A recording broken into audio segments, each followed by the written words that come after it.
All right, from the students of Reflex City, we're very grateful that Walfredo Reyes Jr. accepted the invitation to our show. Wally, welcome to my humble podcast, man. Thank you for asking me to be No, no, here. no problem. Wally, let's go back to begin your life.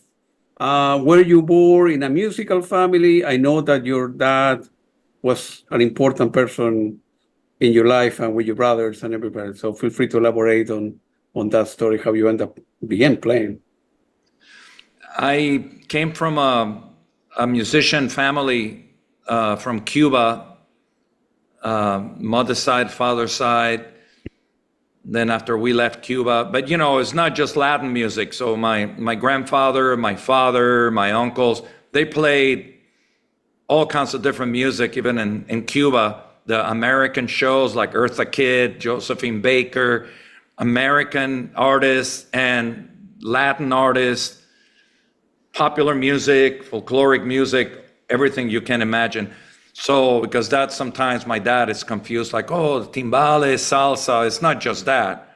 You know, he actually, after we left Cuba, I was 5, after a year in New York, we moved to Puerto Rico, where my stepmom that raised me is from.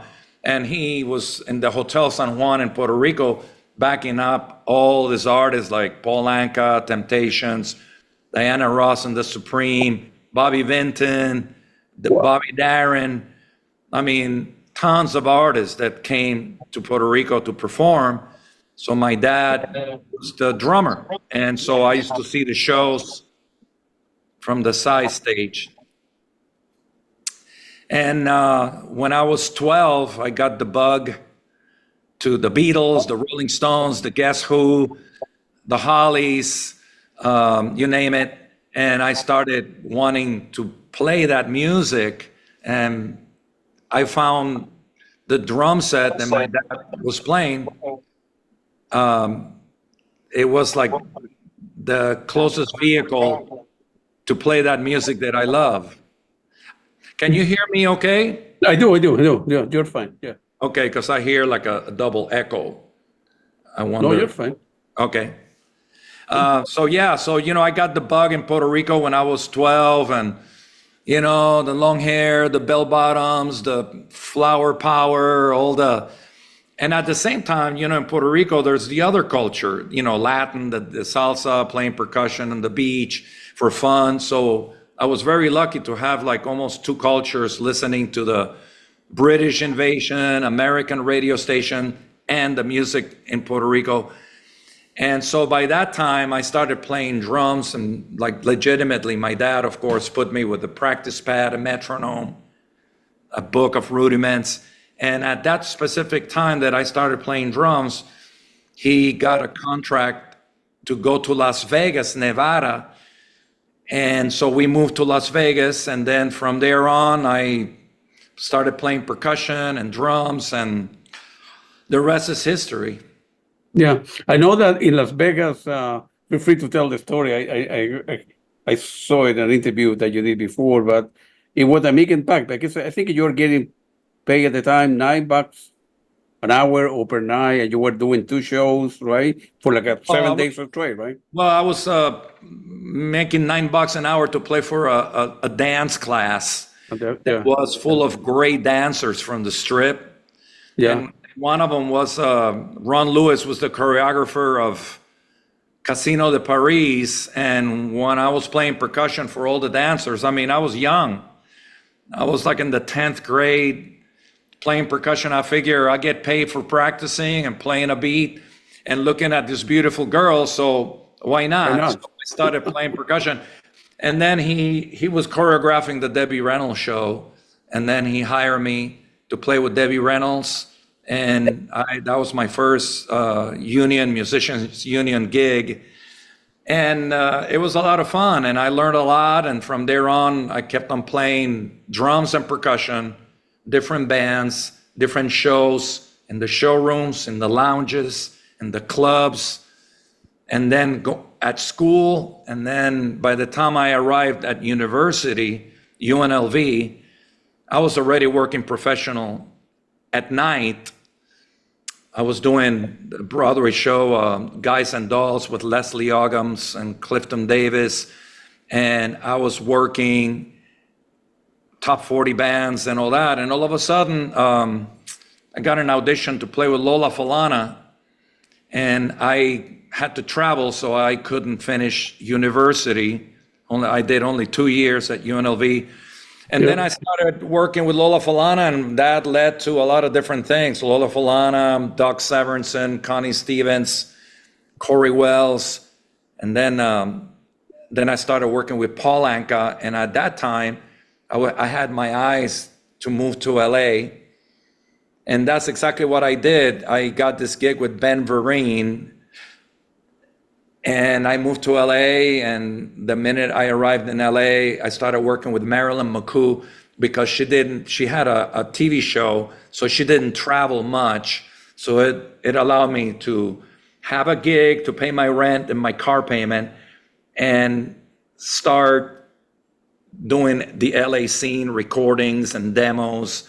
So, when I arrived in LA in 1980, I had to pay a lot of dues. I had a lot of great friends that were like mentors, like Alex Acuna, Luis Conte, Carlos Vega, and a lot of people I had met in my travels that lived in LA. So you start doing rehearsals and demos and this and playing over here, playing over there.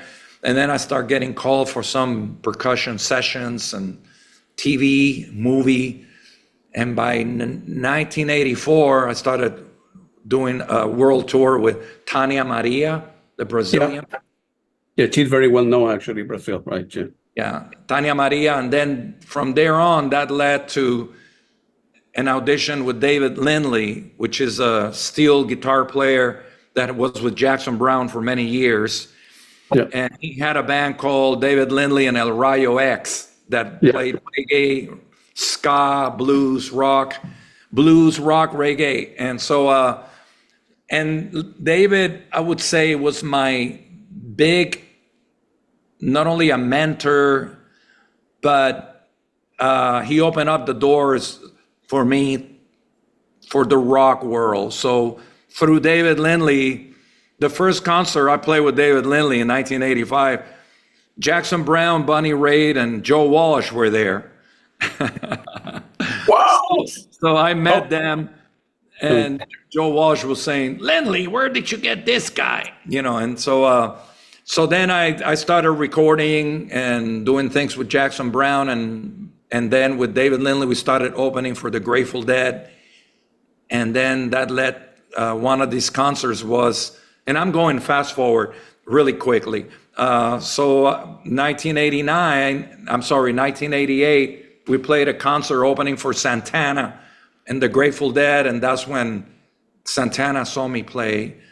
And then in 1989, I joined Santana, and until 1993, 1994, I joined Traffic with Steve Winwood and Jim Capaldi. Yeah, and that started a long association with Steve Winwood. And between that, I did Scaggs tour, I did Gloria Estefan. So, you play in between tours, like I still do. Yeah. So that's about that. That's 1994 to 2004. All right. Yeah. Winwood. Yeah, I will be asking you a lot of questions in between. I think because I really want to capture everything you have said. So you mentioned that David Lindley opened a lot of doors for you, and you mentioned Jackson Browne, Linda Ronstadt, Ray Cooder. Those are big names. How old were you at the time? You were like 22, 23? Well, when I moved to LA, I think I was like 20 something. Yeah. And by that time I was in my 30s, 89. And then and then 10 years by the time I was with Steve Winwood, of course, I was in my 40s until 2004. And then 2005, like 2005, I think. Oh, no, 1994, I played with the Traffic tour. And then 1995, I played with Robbie Robertson. Yeah, man, those are big names. Yeah. I played a tour with Robbie Robertson for the Native American. He had the Red Road Ensemble with Rita Coolidge. And, it went like that all the way. By the time I finished with Steve Winwood in 2004, and, I've always loved the education side, doing drum clinics, percussion clinics, and playing with different variations of things. I like to be diverse in the music styles. So, and then with 2005 and then 2006, I went to China, and then I joined Mickey Hart's band in 2007, and we had a great time, the jam band all-star. And then by 2007 to 2011, I was with Lindsey Buckingham of Fleetwood Mac and his solo tour, Yeah. not with Fleetwood Mac. Yeah, So, yeah. so we went out and did a few albums and played his solo tour. And in 2011, it's crazy how things happened, because there was a unfortunate incident in the band that our guitar player, the last minute, we were like ready to go to the airport. He couldn't get out of bed, and he had a back problem that deteriorated into a major operation. And Lindsey canceled the tour. Wow. So when he canceled the tour, I was like out of work. So I started freelancing. And that led for me to do a week with Chicago on percussion, and Robert Lamb hired me right there. And so that is crazy, because, sometimes out of one bad things, other good things can happen. Absolutely. Yeah. Sorry for that decision. All right. Let's break everything you have to say into smaller chunks and pieces so we can talk and go into more detail. My understanding is you really like Grateful Dead when you were playing with David Langley. Feel free to elaborate on why Grateful Dead make an impact in your life. Well, first of all, I didn't know much about the Grateful Dead really until I started playing with David Lindley first, opening the Grateful Dead. Jerry Garcia was a big fan of Lindley. Okay. So he invited Lindley and us to open up. So we played a big concert with Los Lobos at Laguna Seca. And I got to hang out with Jerry, because Jerry Garcia would be there like at 11 in the morning and sit through the opening act and all the opening acts. And then by the time they came on, it was like 7 o'clock in the evening, so he had been there all day with the musicians. So that's an incredible amount of dedication and energy and love for music from one guy that, me personally, I don't usually go to check out every opening band and sit there. And I admire that from Jerry Garcia. So I got to know the guy. And then by the time we opened for Santana and the Grateful Dead, it was a great relation. And with all the guys from the Grateful Dead sitting in with Mickey Hart, and the percussion section. And then when I started joining Traffic with Steve Winwood, 1994, we did 11 stadium shows with the Grateful Dead. Wow. And Woodstock 94. So those 11 shows with the Grateful Dead was a big hang. It was stadium shows. And Jerry Garcia sat in with us, and that's on YouTube, Giant Stadium, Traffic and Jerry Garcia sitting in. And we had a great time. And unfortunately, that was 1994. And in 1995, he passed away. Yeah. And we had talked about doing some playing together with his solo project, and it was a lot of fun with him and his wife hanging out backstage and all that. And all of a sudden, you never know. That's why we might be talking today, but tomorrow's not promised to anybody. So like my motto is play today like it's your last day on earth. Just in case, right? That's You right. never know. No, absolutely. Yeah, absolutely. Yeah. In 1998, you played with Jackson Browne, he's an American rock musician, singer, songwriter, who has sold over 30 million albums in the US. And of course, you were in that album in 1996 lives in the balance. What memory do you have from playing with Jackson Browne? I really Oh, like that guy. yes, Jackson is a He's an great guy. amazing guy. Yeah, very He's good just people. like, down to earth. Recently, actually, I went to LA about 2 years ago, actually, to visit my brother, which passed away, unfortunately, my younger brother. He was a great actor, and he died of a rare cancer. So I went to LA to mainly to visit my brother, and he was sick, and then to see my daughter also, which lives in LA, Liliana. And Jorge Calderon, which was the bass player with David Lindley, is doing a record, and Jackson Browne loaned him his studio. So I went to the recording studio in Santa Monica to record at Jackson Browne's studio, and I had parked the car, and I looked to my left, and Jackson was just reversing, and I haven't seen him in years. And he looked at me, and he had a beard, and I went like this. And last time I saw Jackson, my hair was longer in a ponytail, probably. And he looked at me, he goes, "Wally." So he got out of the car, and I got out of my car. Then we went back into his studio, and we had a great time and reminiscing about the, Lindley days, because Lindley passed away. It's just, we're living a time where a lot of our friends are passing, family and friends. And so it was beautiful. I had a great time with Jackson. Anything I did, whether it was recording or I joined a tour with him on percussion. I think Luis Conte couldn't do the tour. I actually played on that tour. I think it was in the late 90s. But yeah, so, Jackson, I love people that have a humongous name, because they should. But, down to earth, it becomes like a human situation. Like Steve, he's a dad, husband, like the guys with Chicago, they're just Family. They get colds, they get stomach aches, they have bad days, good days. But, I've always learned and loved sitting in the airports, like with Joe Sample, for example, a great piano player with the Crusaders. I learned sitting in with Joe Sample and listening to him and his stories. It's like going to school. Yeah. And at times I have to pinch myself and go, I can't believe I'm sitting here learning all these stories from Joe Sample, and then I play with him and have fun, and then I get paid for this, so I feel very, very blessed and lucky sometimes. Yeah, I know.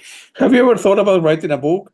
A question a lot am. of people have asked you, because you have played with so many bands, Wally, and a lot of very well-known bands. And I am writing a book. I'll tell you, Oh, really? it's the most difficult thing that I ever started, because I started out, a friend of mine was a book writer, and he encouraged me in 2001, 2002.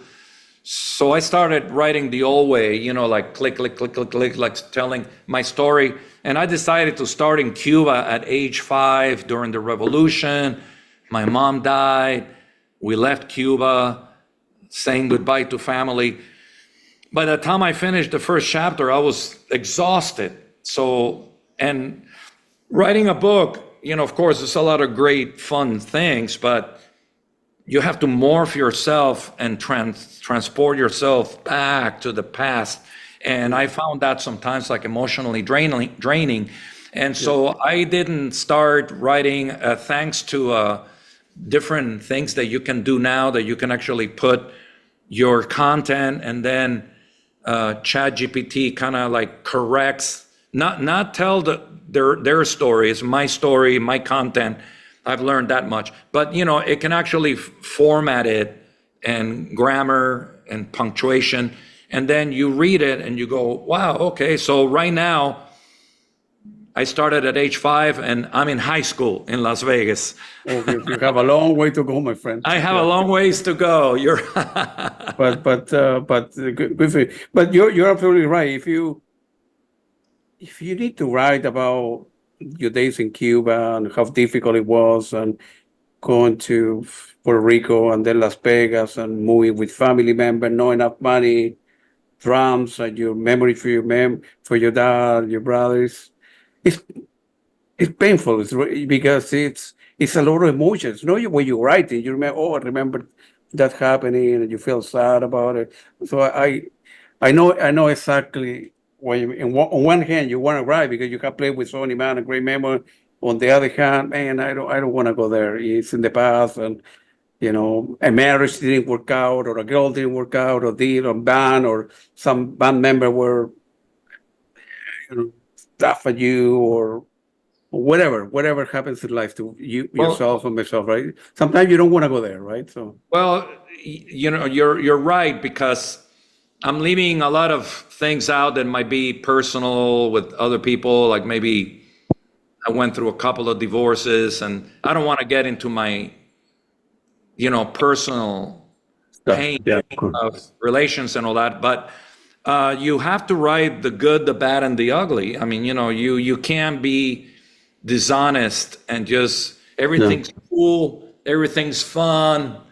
It's not true. There was a lot of hardships that actually is the reason why it motivates you to do better, get better, and move forward with passion, commitment, and dedication. Because sometimes my dad, which was a great mentor, not only in music, but in life, told me something, like he would do visual things like, son, this straight line is not good. Going through life like this, you'll never taste success, and you'll never feel the pain of falling down and scraping your knees. This is good. Yeah. Because if you actually go like this and hit the ground, when you do this and you taste success, you know how it tastes to hit the ground. And Absolutely. so, it's good to be like this, but sometimes you go up and sometimes you go down. But it's good to know failure. How do you say in Spanish? Impulso. It launches you. Of course, To do better, because like Lindsey Buckingham's song, I'm not going back again. I've been there one time, I've been there 2 times, I've been there 3 times, and I'm not going back again. So Yeah, no, and of course he also referred to the relation with Stevie Nicks. With okay, we don't want to go there, but yeah, but and so you are and still are a touring studio musician and not a permanent member. Well, of course, with Chicago, obviously you are family, uh, but it was your choice of not joining a band at the beginning and stay for the band year. Although a band is like when you are 5 people in a band, it's like being married to 5 different ladies at the same time, right? It's tough. So it has good and bad, right? well, with Chicago, just like it was with Steve, I mean, I'm a hired musician. Right. I'm a sideman. I'm Yeah. not owner. I'm only owner of my band, what I create. When I joined Traffic, I was not, it was Steve Winwood and Jim Capaldi, Band. Yeah. the leaders. When I joined Santana, obviously with Carlos, he is the leader. So you're working for him. With Chicago, the same thing. When I joined Chicago, it was 4 guys: Walter Parazada, Jimmy Pankow, Lee Lockney, and Robert Lamb. I work for those guys and the manager, Peter Chiavarelli. So, you do a contract and that's it. But, I don't have a saying. A lot of people ask me questions like, why don't you guys play here? Why don't you guys? That's none of my business. Sure. I go wherever they tell me to go and I play. It doesn't matter what amount of people are in front of me. I'm going to play my butt off. That's right. Yeah. Whether it's 50, 500, 5,000, Whatever. it doesn't matter. I'm going to play my ass off Yeah. in front of you, so like, and I've done that. Unfortunately, I've played some of my best playing in clubs like, say, like the Baked Potato in LA with 100 people. Yeah, I've been there. That's an amazing place. It's a Yeah, so very small place. Huh? I have a CD that is Of called course. Jamming at the Baked Potato, That's right. Yeah. All and right. it's a fun, We'll fun yeah, CD. yeah, we'll talk about that as well. You have been immortalized, but I saw reading about you with your name as the title. Of course, everybody knows that about Phish, the band Phish, and then feel free to elaborate on that story because not many people know about this. I read that on your website, right? But feel free to elaborate on the meaning of that, how that particular song came together. Phish at the time were not well known. I mean, they Yeah, started with humble beings, right? And then they did very well for themselves. yeah. A lot of people don't know that that's me, because the song is called Walfredo. That's right. And so the thing about Phish is that at that time I was just playing with David Lindley and El Rayo Yeah. X. We played, blues, rock, covers, reggae, ska, a lot of Caribbean, all kinds of different mixtures, eclectic world music. And so when we used to go to Vermont area where they're from, they were young. I think they were like in college or in high school, and they always used to come and see us.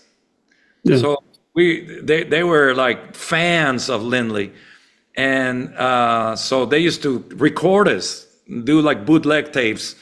So what happened is time went on, and I joined Santana in 1989, and then in 1990 or 91, something like that, they opened for us.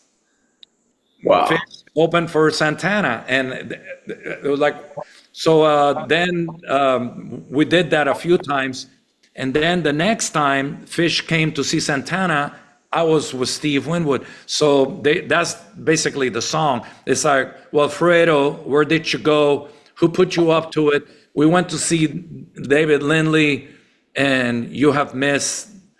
We missed you, but now you were with Carlos. Then we went to see you with Carlos, but you were not there, and we miss your splatter paint drum set and your smiling face. So basically, it's a self-described story of Phish and me. And of course, I worked later on with Mikey, the bass player, and I've seen him. And I am so proud of them because I knew them when they were young kids, and I saw the massive success that they worked so hard. And the last time I went to see them, they invited me to the Forum. They were playing there 3 nights at the Forum. Wow. In LA, sold out, 3 nights at the Forum. So I went to see them, and it was a party, balloons on, the people are, it's just like a big party every time you see a Phish concert. And so I'm really proud of them. So the song, then they have t-shirts, it says Walfredo, and it's like all over the place. And then you got like pictures of girls, Walfredo, and they don't even know who Walfredo is, half of them, I think. But it's just amusing to me that there's like a personal story there between me and them. I hope you're getting a percentage of royalty for that, for No, that T-shirt or something. no, because, No, I'm joking. that's their song, Of course. it's Yeah. their material, they wrote it. And in that particular song, what makes it popular for them is that the song is a very simple song, but they switch instruments. Gotcha. Oh, I see. Yeah, so they're not on their instruments, and they sing that song Walfredo. So the Phish heads love Walfredo because of that. And, so it's just like a funny little side note there. No, of course. Good for you. In 1988, you played with Jimmy Barnes, which he's an Australian rock singer, and I think Yeah. by 2022 he have 15 solo #1 in Australia, and Oh, Jimmy. more than any other artist. So when I was with David Lindley, we had done a record that Linda Ronstadt produced, and we were in Northern California. And Neil Schon, by the way, used to live in San Rafael, so we used to play in San Rafael. And Neil Schon, Jonathan Cain, and hired Lindley to play for this Australian rocker album. And that night he came to the club and sat in with us. I had no idea who Jimmy was. So we're playing Mercury Blues, and he sang, and I went like, man, what a voice. Who is this guy? We're just like rocking out. And then afterwards, I went like, man, you sound amazing. That song rocked, the voice. He goes, well, you rock too. I said, like, have you ever been to Australia? I said, no. He goes, would you like to go one day? He goes, sure. And I left it at that. And then I got a call from Jimmy. He goes like, I'm doing a tour in Australia. So I did it. It was 1988. And I toured Australia all the way to like the beginning of 1989. And when I came back to LA, I got a call to audition for Santana, and that's when I got the gig with Santana in 1989, right after the Jimmy Barnes tour, which was really great because I was in shape. 5 months of playing rock and in stadiums. Yeah. So Jimmy is like the Bruce Springsteen of Australia. We were playing record numbers, like for example, places where most bands play for like say like a basketball gym. Jimmy was playing there like 7 times, 7 nights. Wow. Yeah, those numbers. The same thing happened to me in 2000 with Johnny Hallyday. I played with Johnny Hallyday in 2000 in front of 500,000 people in front of the Eiffel Tower. And the numbers, we were playing stadiums. It was a 5-month tour. I've never seen numbers like that. And Jimmy Barnes in Australia and Johnny Hallyday in France were like 2 international artists that were huge. Yeah, yeah. And it was a great experience. We'll have a couple questions about that. What memory you have playing with Sergio Mendes from Brazil? Oh, with Sergio Mendes, I played with him in the early 80s. So, one thing leads to another, and that's my whole thing. I did another interview that was titled, the question was, how do you get these big gigs? And my answer was doing a million little gigs. That's right, yeah. So, when I first moved to LA, I was a king in Las Vegas. I was playing with Lola Falana, Doc Severinsen, Connie Stevens, Paul Anka, over here, a show over there. I bought a townhouse when I was 21 with the pool, tennis courts, the showgirls in the pool. Wally, how you doing? I was like, they can't. Full time. It was like I had a great life, but that's not what I wanted. Yeah. I wanted to be a musician. I wanted to be a studio musician. I wanted to make records and all that.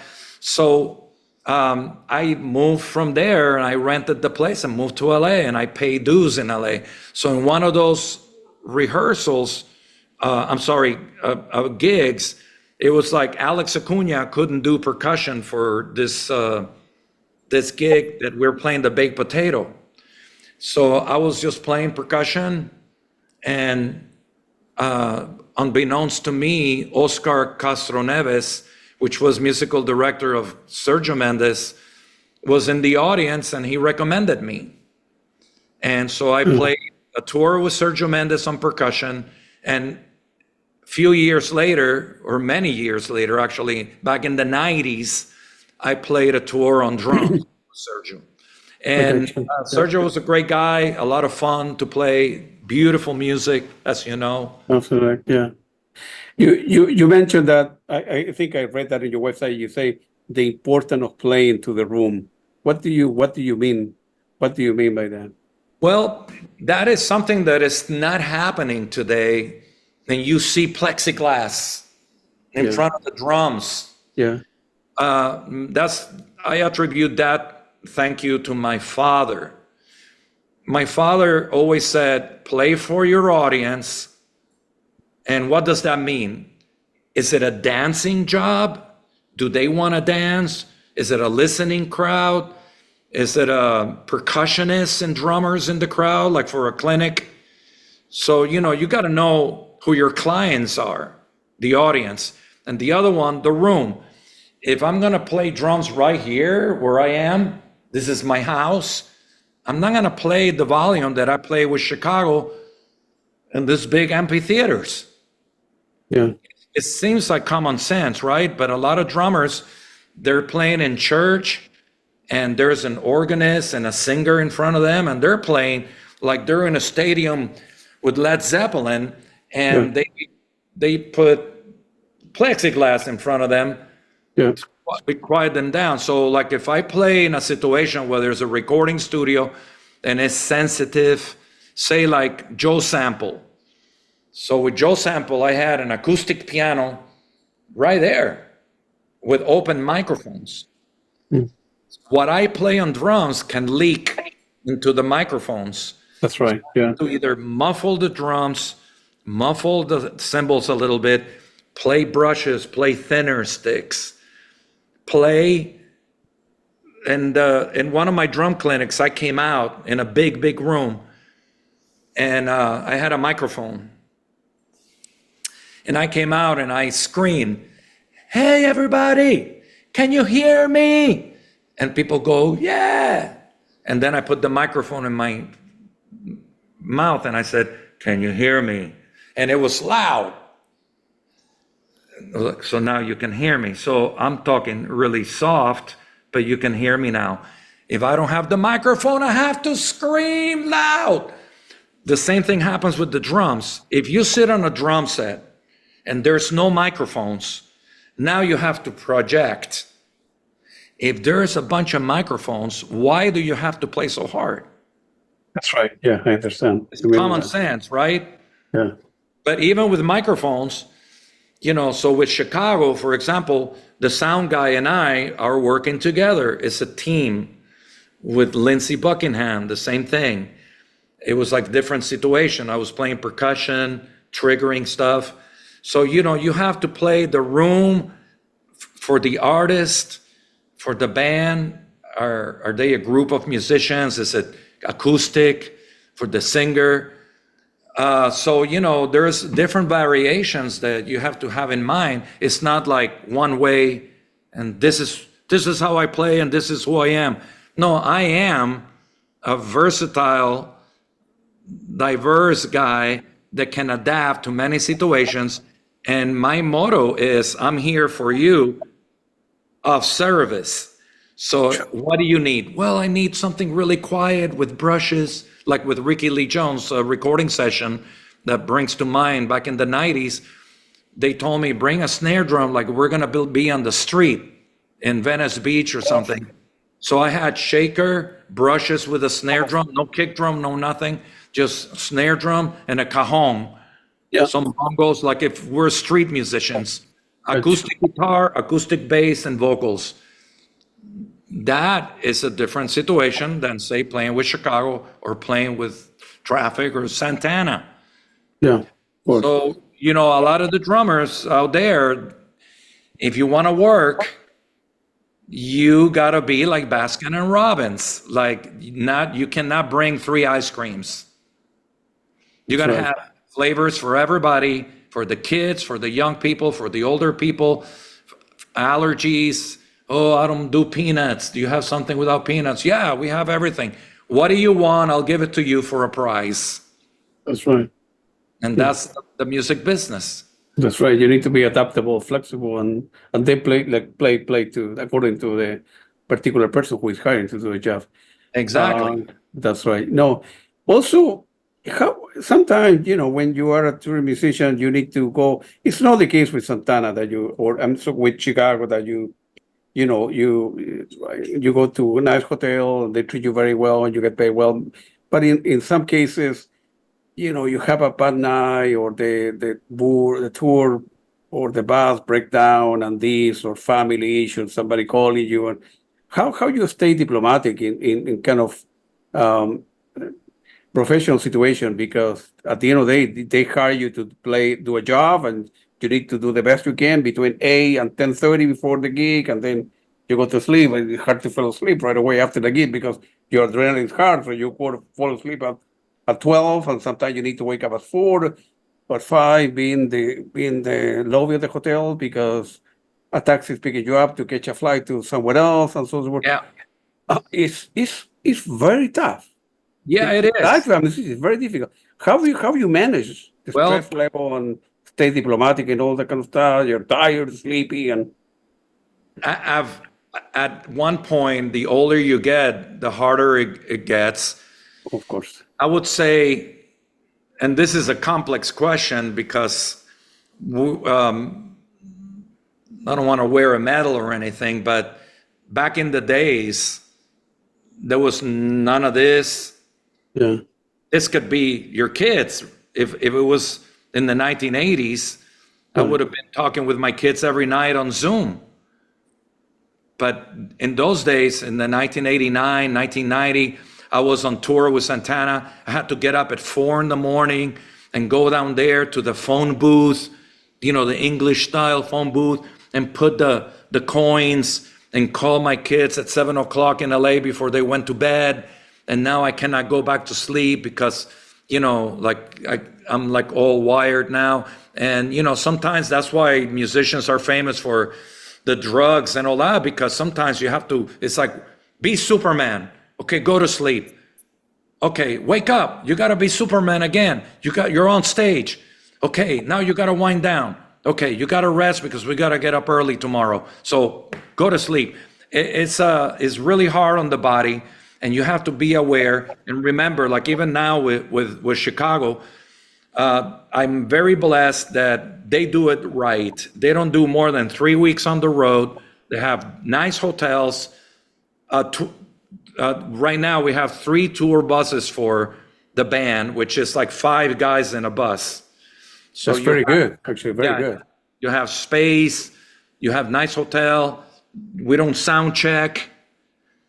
We arrive at 6 o'clock, get ready for the show, do the show, and leave for the next place. And so with that being said, sometimes there's still broken sleep, so any moment that you can rest, eating well and staying hydrated, and the more in shape you can be, the better it is. Because I do a 2-hour show with Chicago,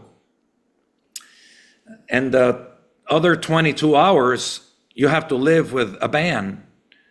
I see the band more than I see my family or my wife and my kids. So right. You're living with them in the bus and the restaurants and the hotels. So that's a whole other thing. You got to like each other and be able to get along with everybody, crew and band, and work together. And then you got to eat well and make sure, because you can get sick really easy. Yeah, absolutely. So, it's not easy even at a higher level. Now, those days for me of like no sleep and travel for 2 days to get to a place, arrive and play and travel back. I mean, that's like those days you got to be young. And that's why a lot of times they burn. I see record companies, they burn these bands. I never forget when Alanis Morissette, that album that came out that was like won the Grammy, platinum record. That girl didn't even collect the Grammy. She was out on the road like 300 dates in 1 year. I mean, they were like the whole world. And so she burned out.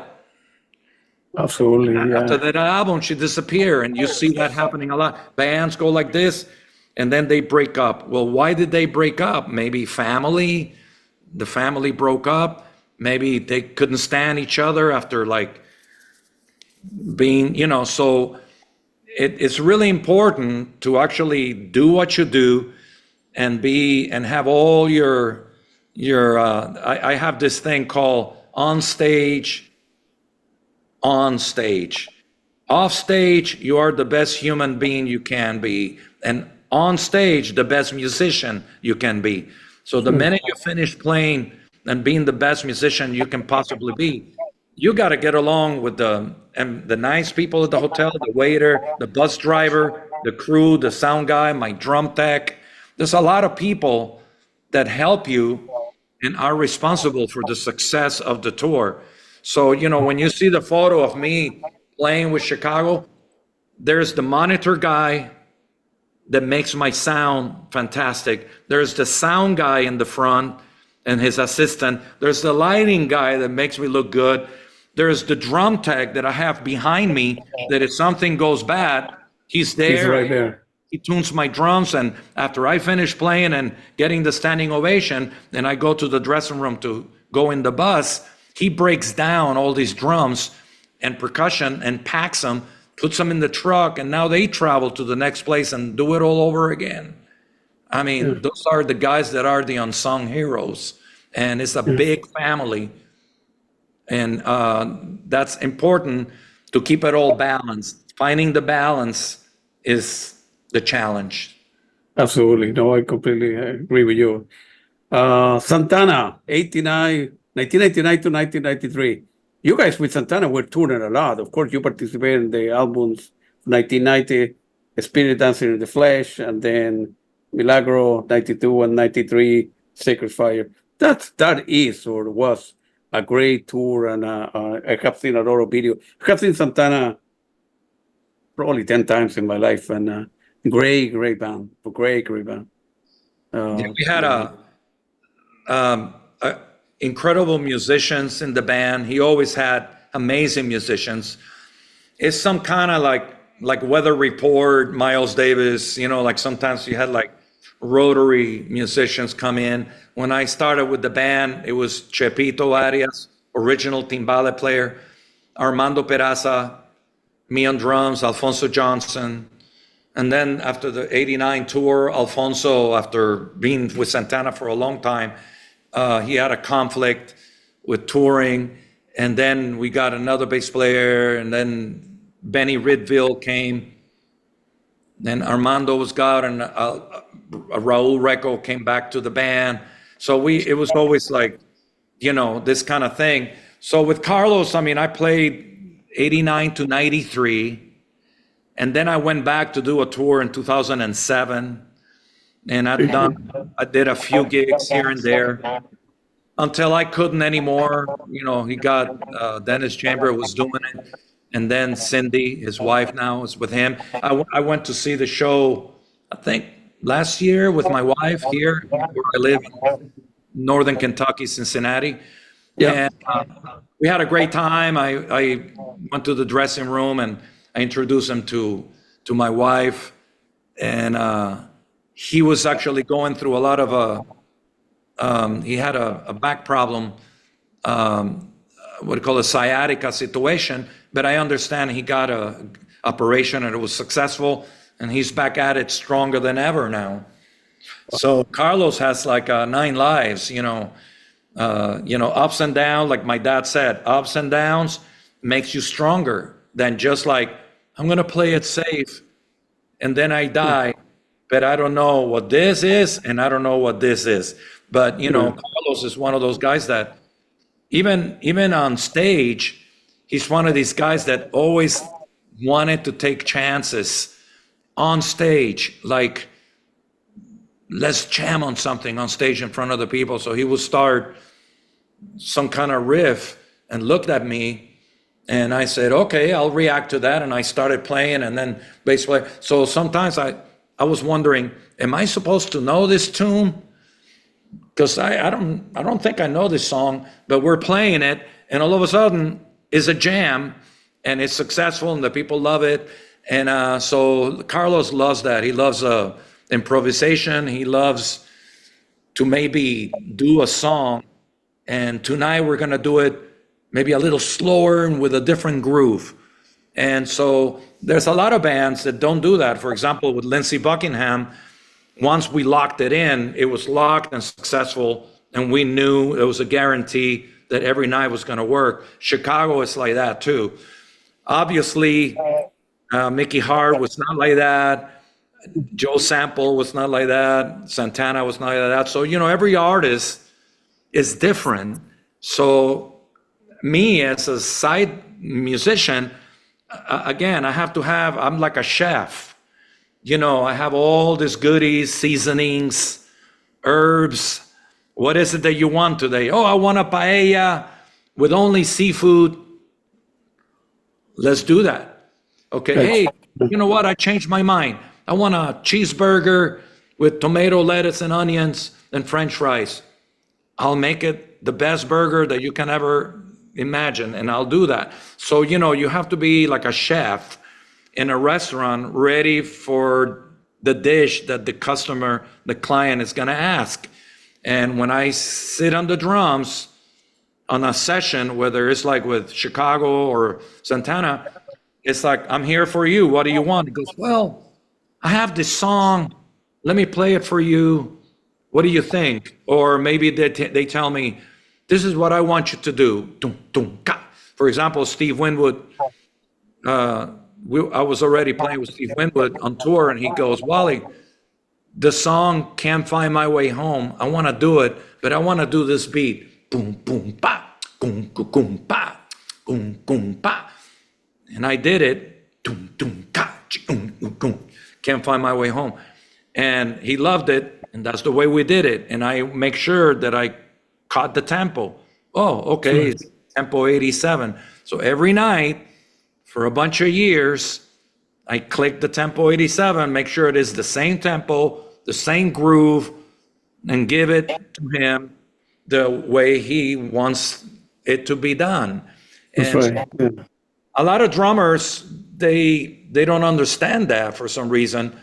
They want to use music to make themselves shine.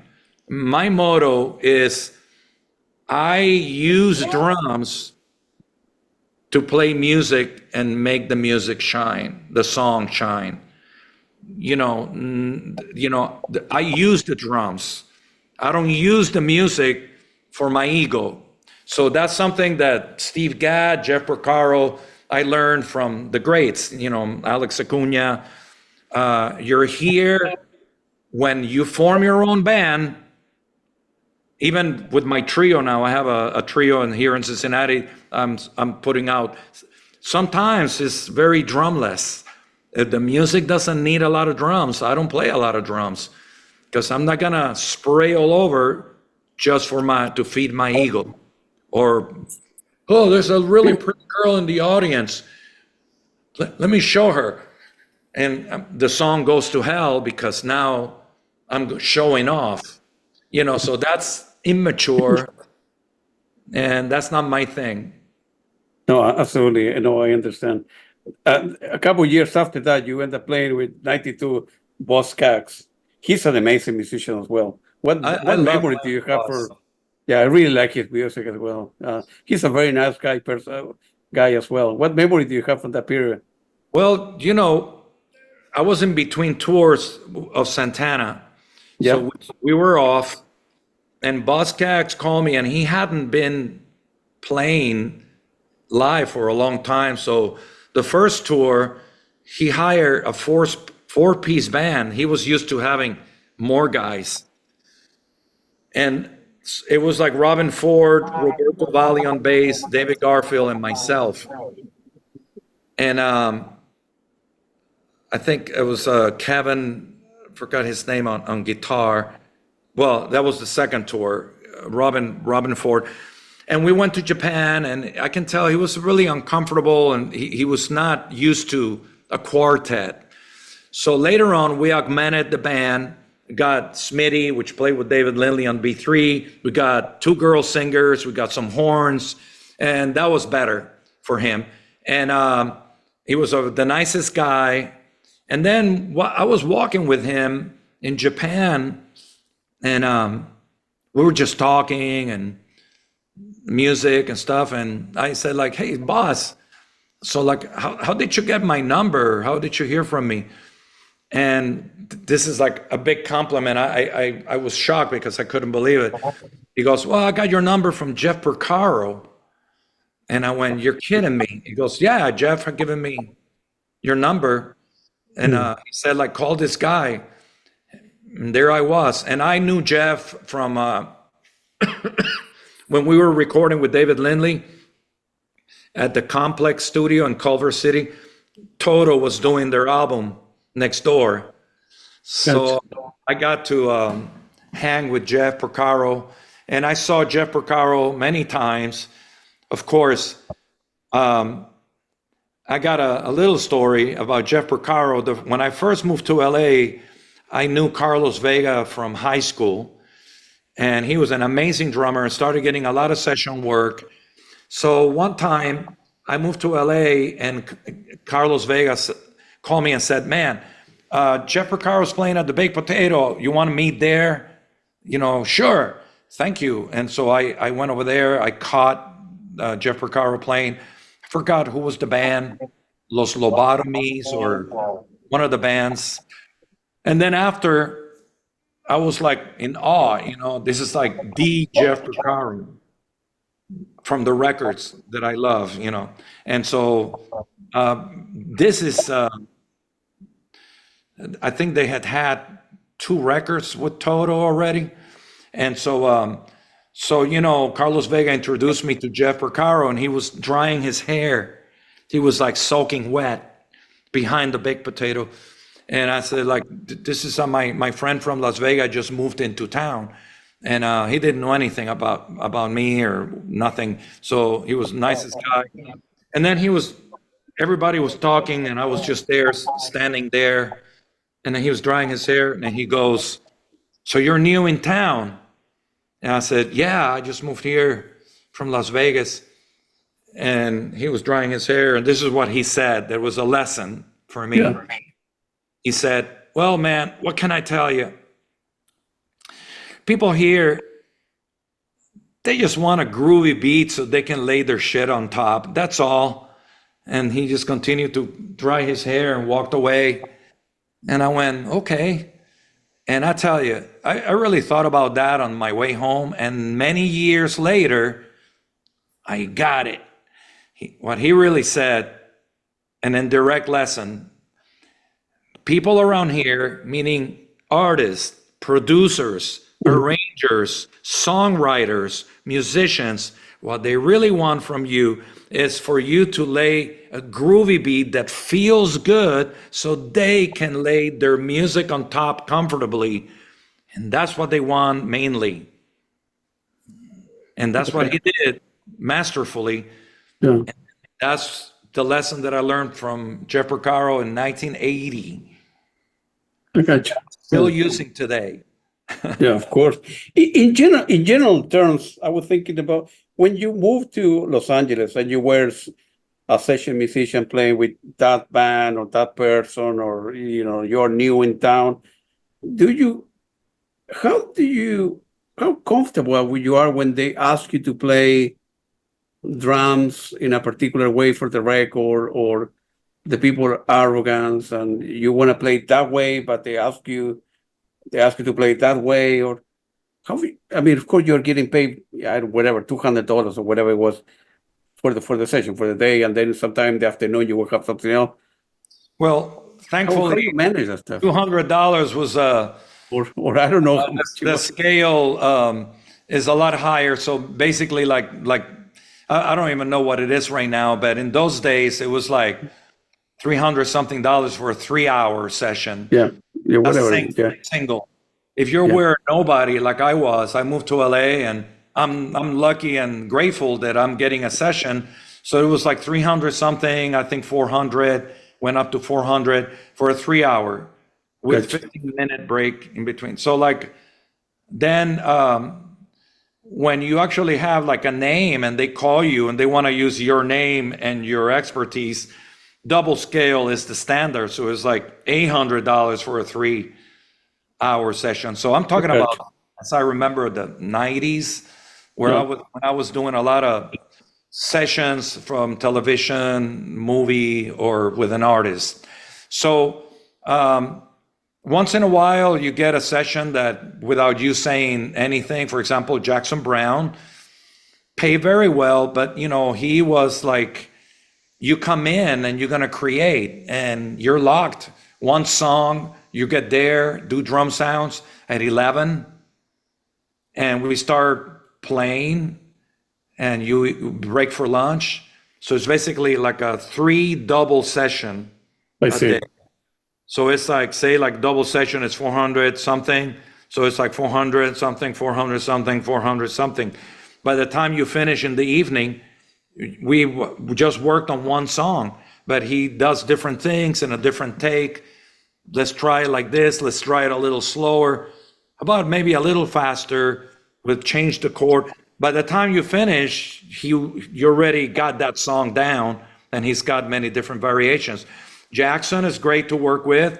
You got to be open for criticism, or even if you think you're laying something that is so good, oh my God, this feels really good. The artist might come out and say, yeah, I don't know if this is it.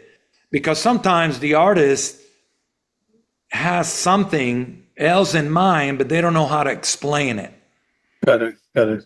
I find that the most difficult thing. Some great musicians know exactly how to explain it. Yeah. They go, I want a eighth note kicked on the last bar before the chorus on the C sharp minor chord. And some musicians have no idea what He's talking about. Yeah. what it is. Yeah. And so you have to sometimes play psychology. So I told my daughter, you have to be a psychologist, sociologist. You got to socialize with everybody well. You got to communicate well. You need a communicator. You got to be a good business and talk to the business manager and the accountant and whatever, and make sure that you're not getting ripped off or the contract or whatever. And hey, musician, yeah. So, you got to come in with all of those and with a positive attitude and work with the people. I mean, Lindsey Buckingham sometimes wanted specific things, and he was really anal about certain things like tempos, and he would rehearse set list. So today we're going to start with number 1, 2, 3, 4, 5. But tomorrow we're going to do 3, 5, 2, 1 and see how that feels. The next day we're going to do 5, 4, 3, 2. You know what I'm saying? And see, Sure. and then maybe we have to alter some of the tempos. The ultimate result is, what does the artist that is hiring you want? And you're actually there to aid and help their vision. Absolutely. Right. But with that being said, sometimes I play, the sound is great, and me particularly, I don't hear it. When I hear it back, the mix was not that great. It's something that okay, I got paid, I did my job, they're happy, I'm not. It's not my record, you know what I'm saying? So there's recordings that I like better than others, and that's why my dad told me something long time ago. When I was 16, I was playing a gig and I was overplaying a little bit and showing off. And he goes, hey, right now, you play what you need to play. When you get your band, then you play what you want to play. Right. It's a big And that's difference. with any job, right? That's right. Yeah. No, in my day job as well. Exactly. Exactly. Every profession you need to, right. You need to bring that. Of course, 94 with Traffic, 97 to 204 with Tim Winwood. As I told you before, I'm going to be seeing him 3 times this year, next month, actually, September. And hopefully I could go backstage and then meet the guy. Man, Steve Winwood and Traffic, what a great band. And of course, our mutual friend, Mike played with you and there. What unbelievable the guys. What a band. Steve, with Traffic, they had their records and their music. So Jim Capaldi played drums Yeah. and to play percussion. And then when Jim went to the front or didn't want to play drums, I wind up playing the Muscle Shoals rhythm section drum tracks and Jim Gordon drum tracks that were recorded by Jim Gordon. Jim Capaldi played Jim Capaldi. And any other things I played on the drums. That was with Traffic. And then in 1997 through 99, we had a band with horns, girl singers, great rhythm section that we played all of Steve Winwood's hits. So then in 2002, 3, and 4, he diminished the band and he was playing mostly B3 with bass pedals. And he had Jose Neto, guitar player, percussion, and Randall Bramlett. So it was like a quintet. And we still play a lot of Steve Winwood's hits, some covers, and some new songs from the About Time record. And then, you know, what happened is like what we were talking about, my book. Some things, you know, I don't have to talk about it all the time, but I was going through a massive divorce, you know, with the mother of my children. I have 3 beautiful kids. They're 35, 34, 30. My daughter is 34, my oldest son, Joseph, Liliana, and Gabriel. And at that time, Gabriel was 4. Liliana and Joseph were like 9 and 10. And I was gone a lot, and I was going through a major divorce. And in 2003, 2004, finally the judge in San Francisco area asked me, Mr. Reyes, what is it that you want? I said, well, you know, I want to be a dad to my kids. They have a mom, but they have the right to be a dad. And the judge said, so, okay, so let's start. Do you want the 2nd and 4th weekends or the 1st and 3rd weekends? I said, well, you know, okay, I'll take the 2nd and 4th weekends of visitation. Okay, so I'll ask you right now, and anybody out there listening, how can you be in San Francisco? I'm living in LA, be in San Francisco every 2nd and 4th weekend, touring with Steve Winwood in Europe. Very tough, yeah. You can't. So in 2004, I think I made it coming out of me that I was not happy, you know. So like I was playing with Steve, I loved the music. The only times that I felt great was when I was playing drums and the music. So I would forget everything. I was into the music. The minute we stopped, I was back in reality. I had to call my kids. I had to talk to my attorney. I'm in England somewhere. I'm in Germany somewhere. And it was very difficult. So I stopped playing with Steve Winwood in 2004. And 2005, 6, 7, it was tough. It was like I was in LA driving back and forth every other weekend.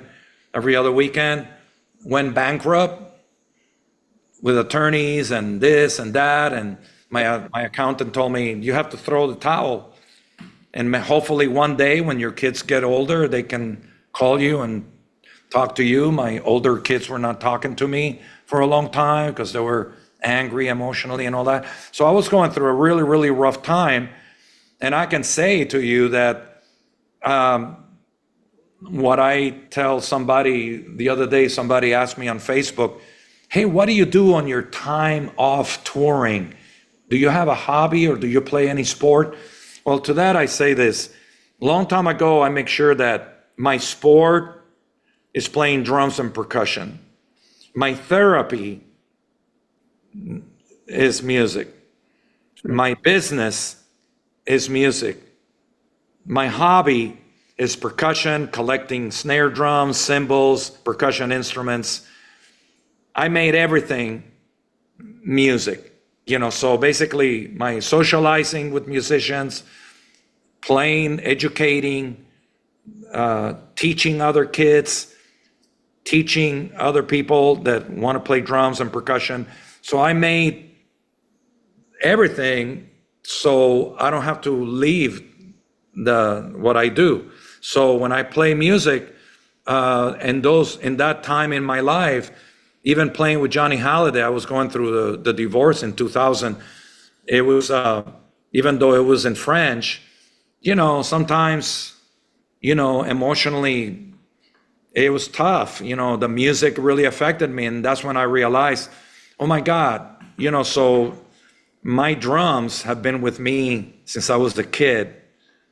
But all these different relationships came later, like the mother of my kids, her family, my wife number two, my current wife. So they have been like later. But meanwhile, my drums and percussion have been my therapist. Right. I can always go right now to my room up there and close my eyes, put some music or record some music or create some music and get and completely travel out of this world within the groove and the music.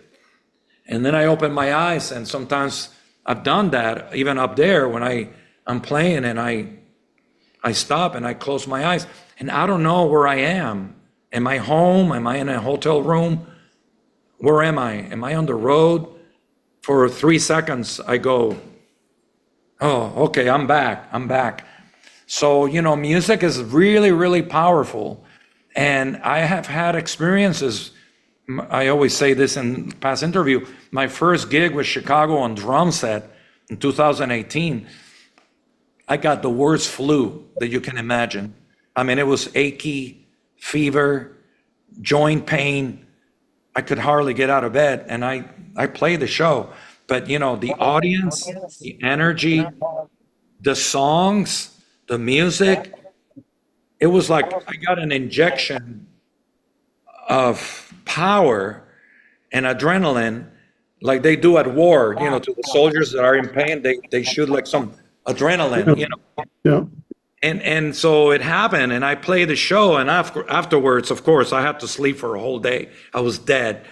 But, I really realized that, what I chose to do for a living, especially, I would say the last 20 years, I've realized that it's some serious magic that I'm involved in the music.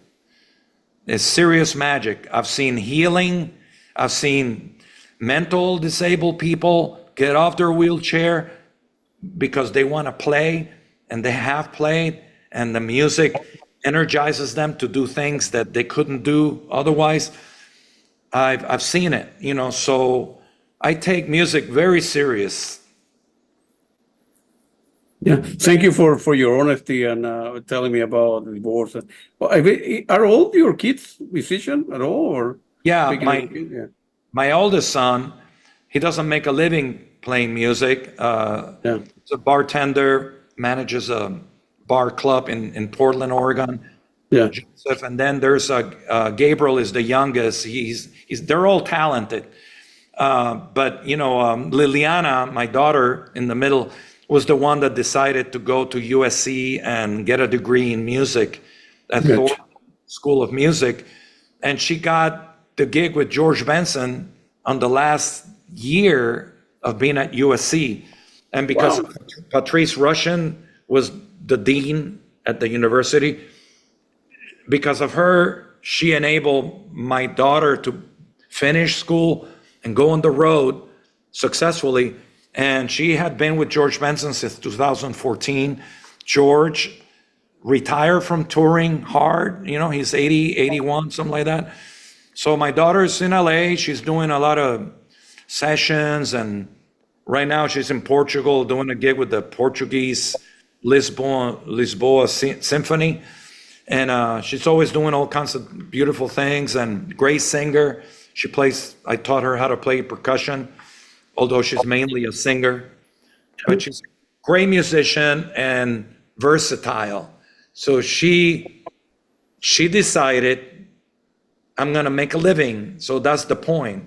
If you want to make a living today in music, is again like the restaurant. You cannot just sell hot dogs. It's really, you're cutting yourself from opportunities. If you sell a hot dog and you have other choices, you might make more money or stay in business. But, so today I have a little studio up there. Then the pandemic, by the way, being locked up, I had to learn how to record myself, learn about engineering, and learn about microphones and drum sounds. Before I was spoiled, I didn't do that. But today you got to write music, you got to compose music, you got to know how to do your music chart, you got to play drums and learn all the styles. Because if you're only doing rock and you're playing with a band and hopefully waiting to get a record deal and be famous, good luck. Don't quit your day gig and keep playing that lottery, because, we all have dreams. I mean, you might make it. The Beatles made it. The Beatles were not the only band in Liverpool, let me tell you. But the combination of being great band, great songwriters,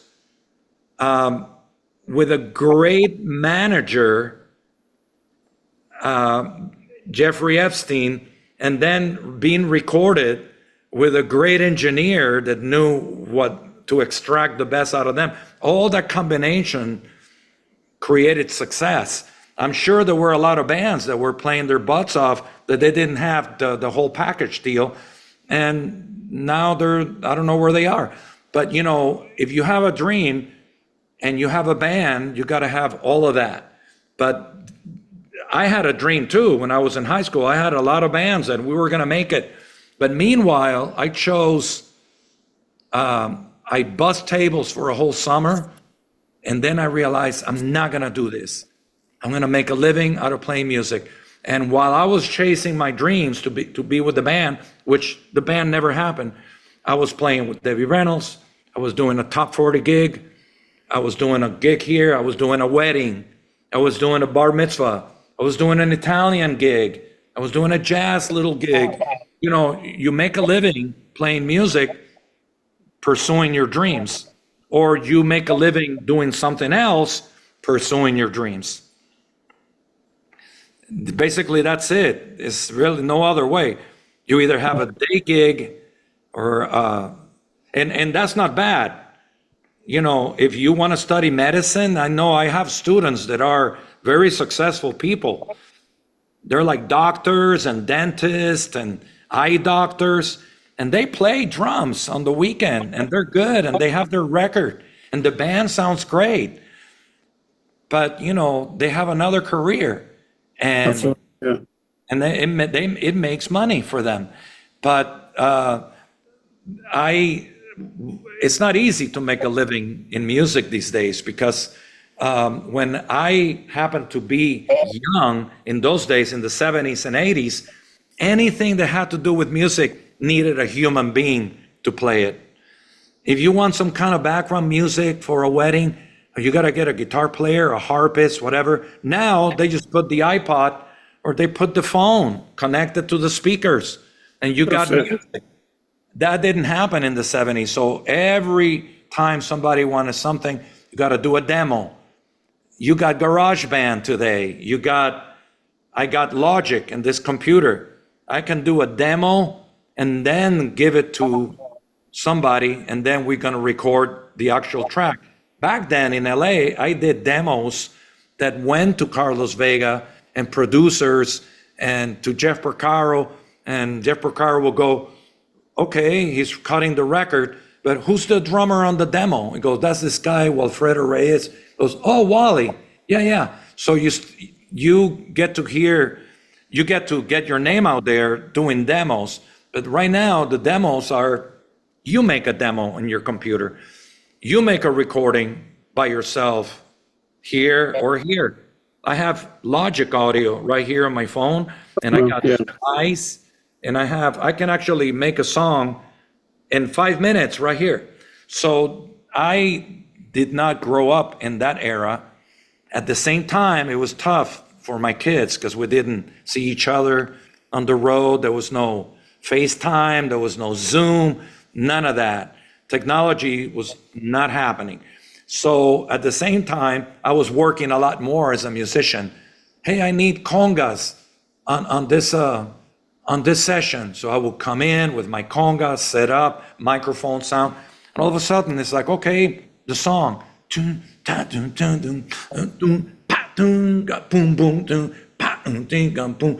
you play simpler? Goes, oh, okay. So you want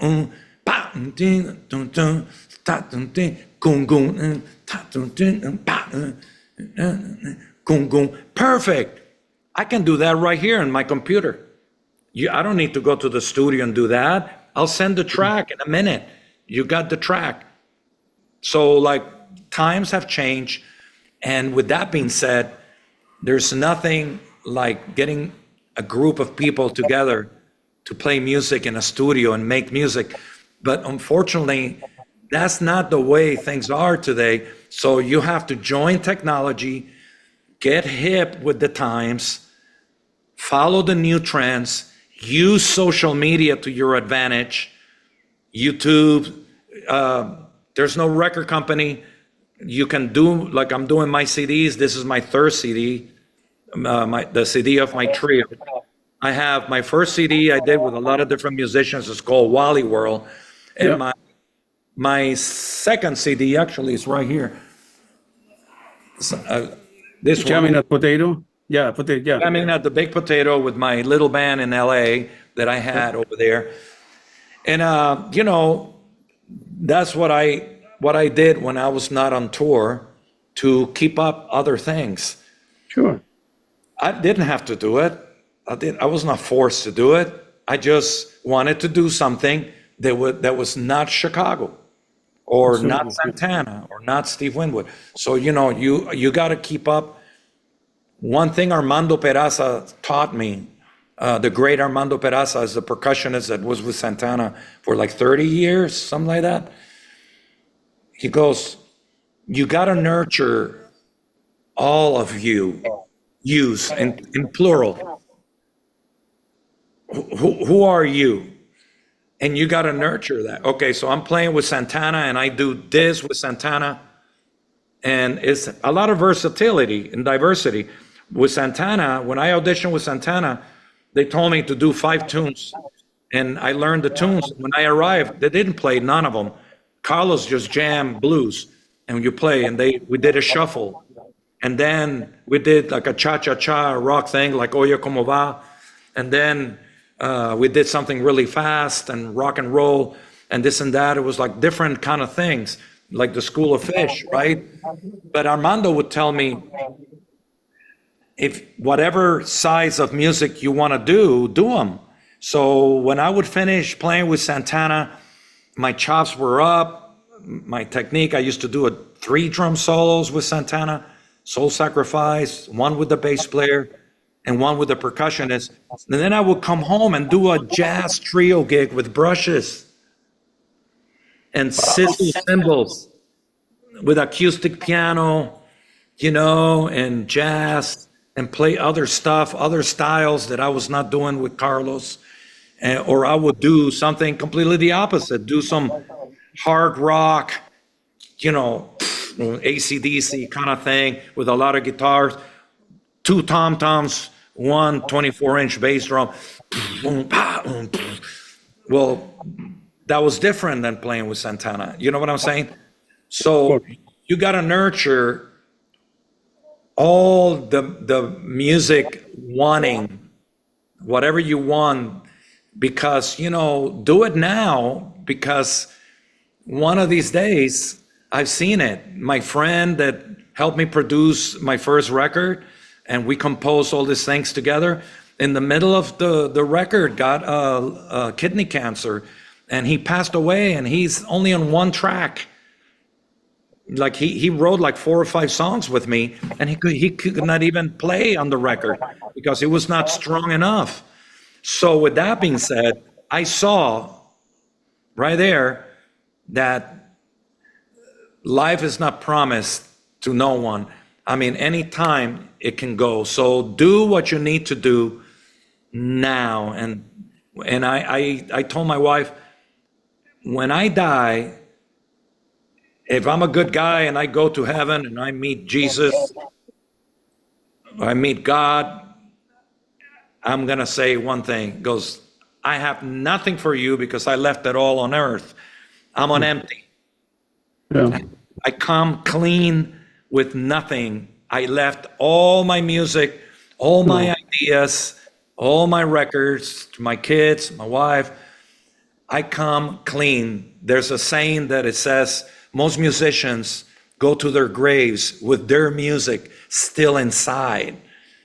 And I vow to myself not to be that person.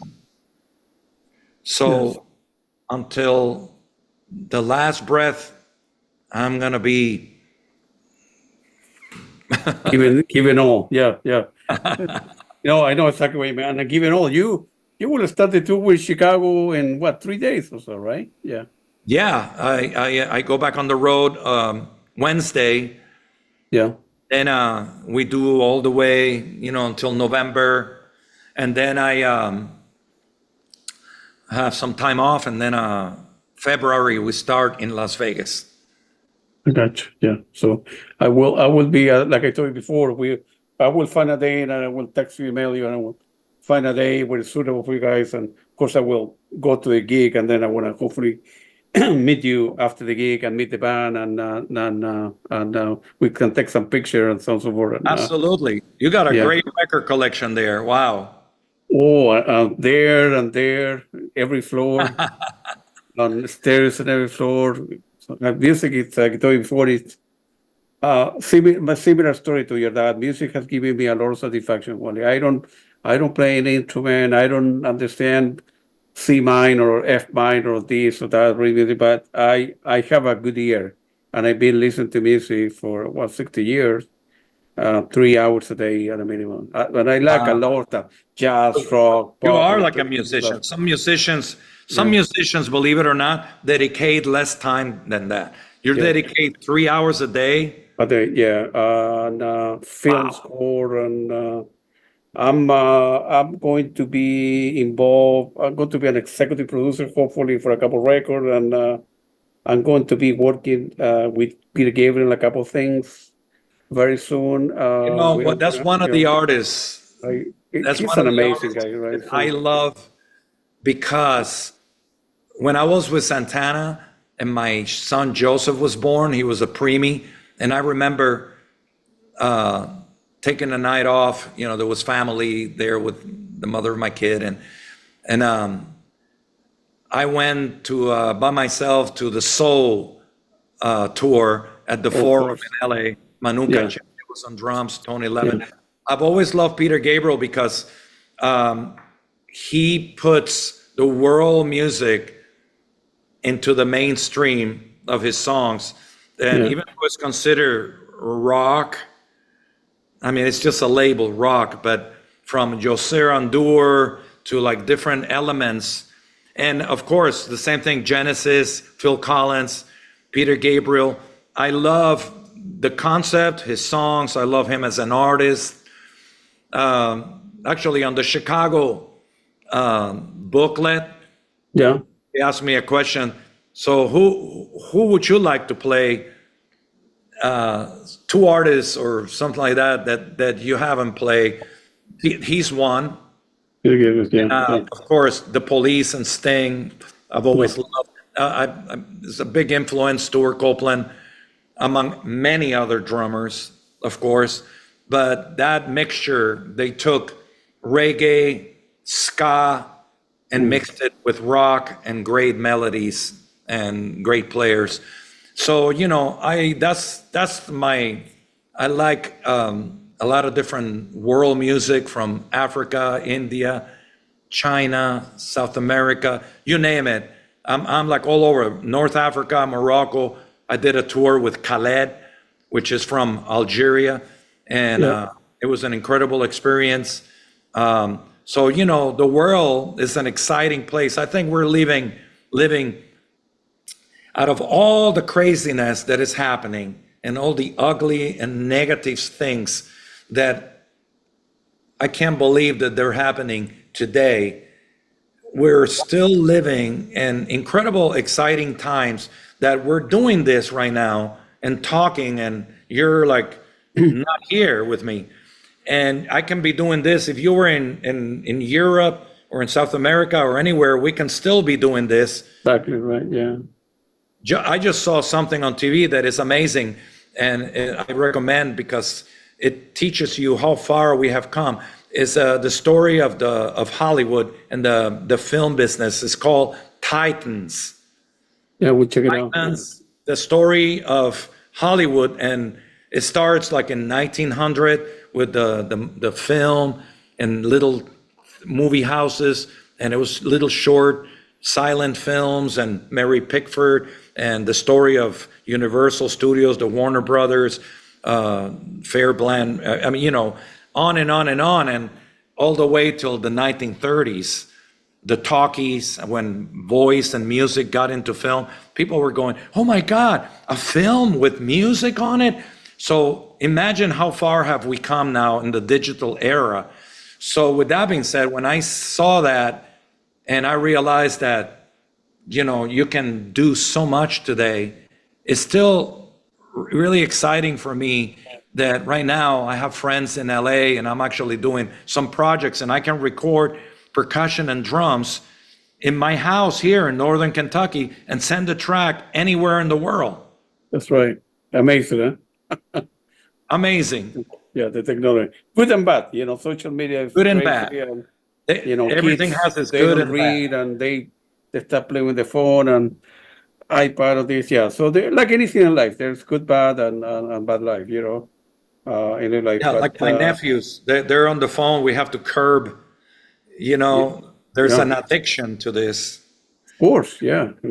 new addiction. Yeah, I see with my son too, but he's doing it right now. But I know exactly what you meant. Wally, we've been talking for an hour and a half or so. It was very nice talking to you, Wally. I'm quite sure we'll do a part 2 and a part 3. It's a lot of topics that we need to cover, but feel free to stay in touch and let me know if I can do anything else for you to promote your music. I know you've been involved in several soundtracks and you have the 2 CDs that you mentioned and a third coming out. And looking forward to seeing you playing with Chicago and then seeing, going backstage and meeting you, take some picture. And let me know if there is anything else that I can do for you. And very grateful to our mutual friend Mike that put us together. And you're doing well in life, man. Thank you. If you look back one day, if you look back, you have played with the best of the best for the last 30 years or 40 years. So Thank your you. dad, wherever your dad is, looking after you, man. My son. Well, my dad is, he's having a tough time. He's 92. 92, yeah. And I'm going to see him now in September. My Yeah. stepmom that raised me, she's like my mom. She's like my mom. She's 92 also. 92, wow. Yeah. And then we're dealing right now with aging parents. Actually, I'm going to go right now to pick up my wife. Her dad is 90. Her mom is in the 80s. And Yeah. she's trying to move them here close to us. So we're in that period of aging parents, but very blessed and lucky. And, like I said, the older I get, the more my resume, but it's like more stories. And I promise I will keep writing my book. I have to sometimes drink that coffee and go, okay, I'm going to open my mouth and write and write and write today. All right. Let me know if there's anything else I can do for you, Wally. But it's very nice talking to you. And I will see you after the gig in Chicago very, very soon, man. Thank you. Very Thank nice you. talking to you. No problem. Muchas gracias. Bye. Igual.